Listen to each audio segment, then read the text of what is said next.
El pueblo unido jamás será vencido.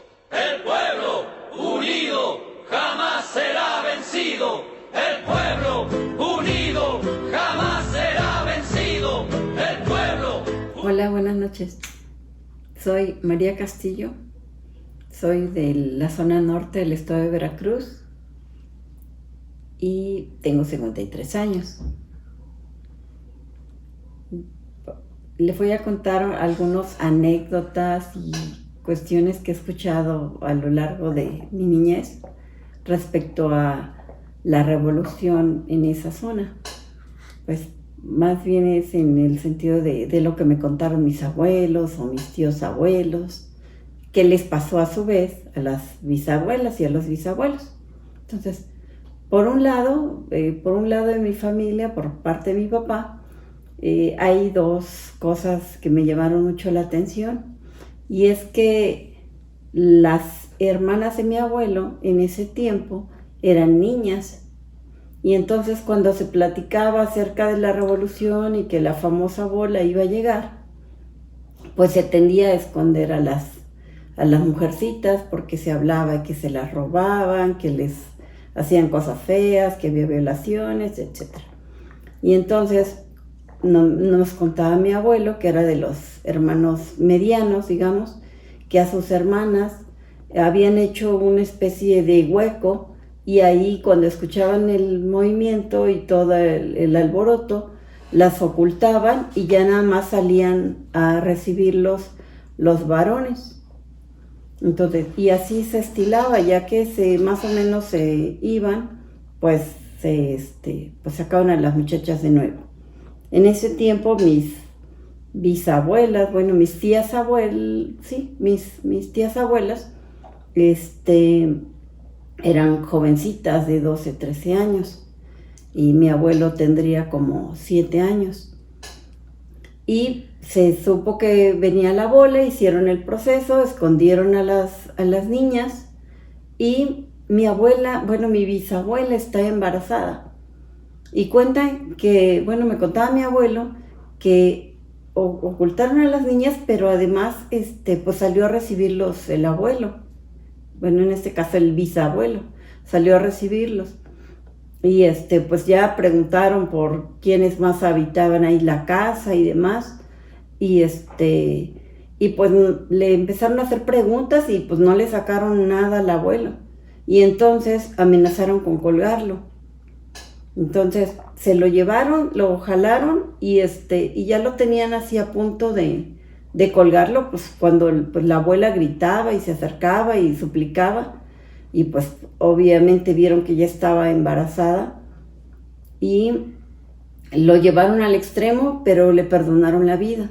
Entonces, en ese sentido, cuando nació el bebé, pues ya saben las anécdotas que decían que el bebé iba a nacer mudo o algo, alguna consecuencia de ese susto.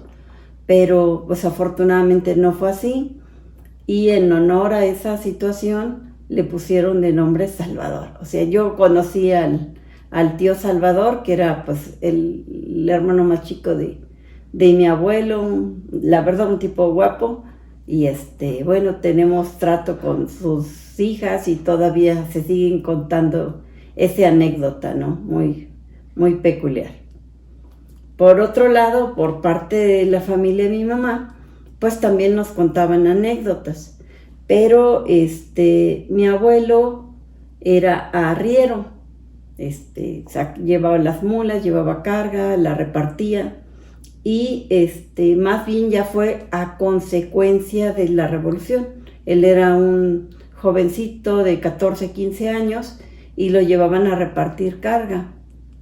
Y en ese tiempo se contaba que andaba por ahí el famoso Mano Negra, que era un bandido de la época, y que se hablaba de que pues eran los asaltos, sobre todo a los arrieros, porque llevaban carga y los asaltaban. Y nos contaba mi abuelito que él pues una vez le tocó, lo agarró la noche, como decían, lo agarra la noche, y tiene que ocultarse precisamente de los bandidos.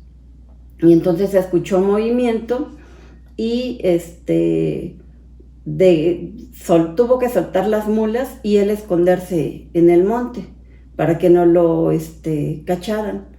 Y pues estaba, bueno, Veracruz es una zona muy boscosa, hay muchos árboles, y le tocó ver cómo colgaban a una persona justamente los bandidos.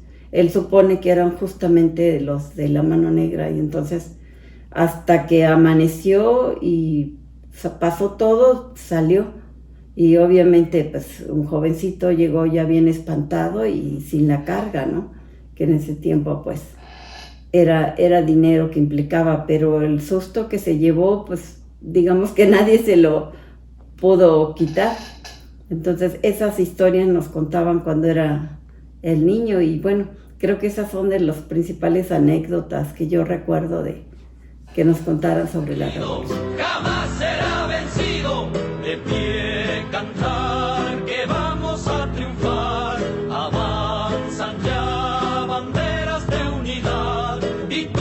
Pues sí, precisamente de parte de mi papá, pues algunos hermanos tanto de la bisabuela como del abuelo, pues tuvieron que irse al movimiento a defender sus tierras, y contaba la bisabuela, bueno, que pues se quedaban tristes porque como las mujeres eran las que se tenían que quedar, no faltó el hermano de ellas o el primo de ellas, pues que se supo que fueron, y bueno, ya no se supo más, ya no regresó, no reclamaron las tierras, y de hecho con el tiempo pues esas tierras las perdieron, porque pues por usos y costumbres le tocaba quedarse al tanto a un varón, y usualmente pues si quedaba la esposa la despojaban, ¿no?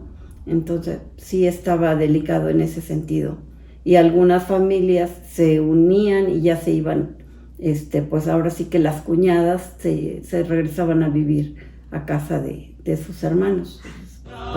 Marchando junto a mí, y así verás tu canto y tu bandera florecer, la luz de un rojo amanecer.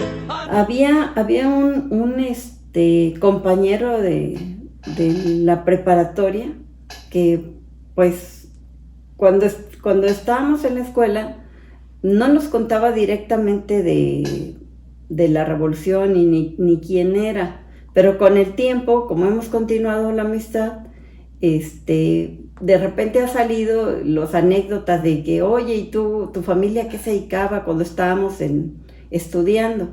Y resultó que su papá, que ya es mayor y bueno, ahorita todavía vive, pero yo creo que pica los 100 años más o menos. O sea, ya es una persona muy, muy grande, sí, o 95 fácil tiene. Y resulta ser que él se enteró que tenían dinero cuando ya era adulto, cuando ya estaba en la universidad. Y justamente esas tierras, se había hecho su papá de muchas tierras como consecuencia de la revolución. Y entonces eran invasiones de terreno muy, muy extensas. En este caso se dedicaban a la siembra de naranja. Y entonces sí, bastantes hectáreas, que bueno, con el tiempo se han ido perdiendo y demás, pero en ese tiempo sí eran bastantes hectáreas. Yo creo que unas 40 hectáreas.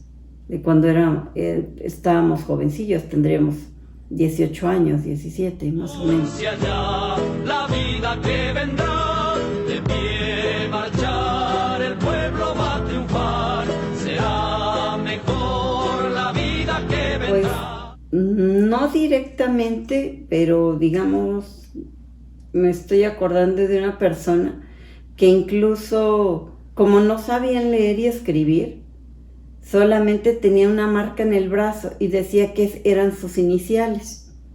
Y entonces,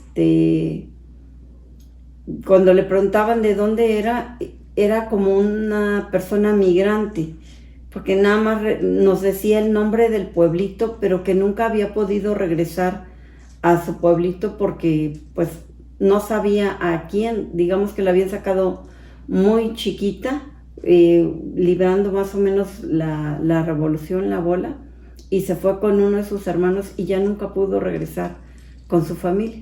Entonces, ahí sí llamaba mucho la atención porque no tenía documentos, no tenía un acta de nacimiento, nada más tenía unas marcas en el brazo y sí,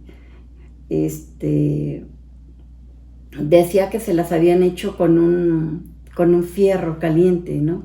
Sí, llamaba mucho la atención, por eso comentaba esto. A conquistar nuestra felicidad y en un clamor mil voces de combate se alzarán, dirán. O sea, esta persona hablaba de que eran más que ella, ¿no? O sea, supongo que conocidos, porque esta persona era mujer y hablaba de que pues ella tuvo de alguna forma la suerte que la rescataran los hermanos, pero al parecer no solamente era ella, eran grupitos que sacaban de ahí precisamente para que no les hicieran daño, ¿no? Para que no los lastimaran. Entonces sacaron a las mujercitas de esa edad. De libertad, con decisión.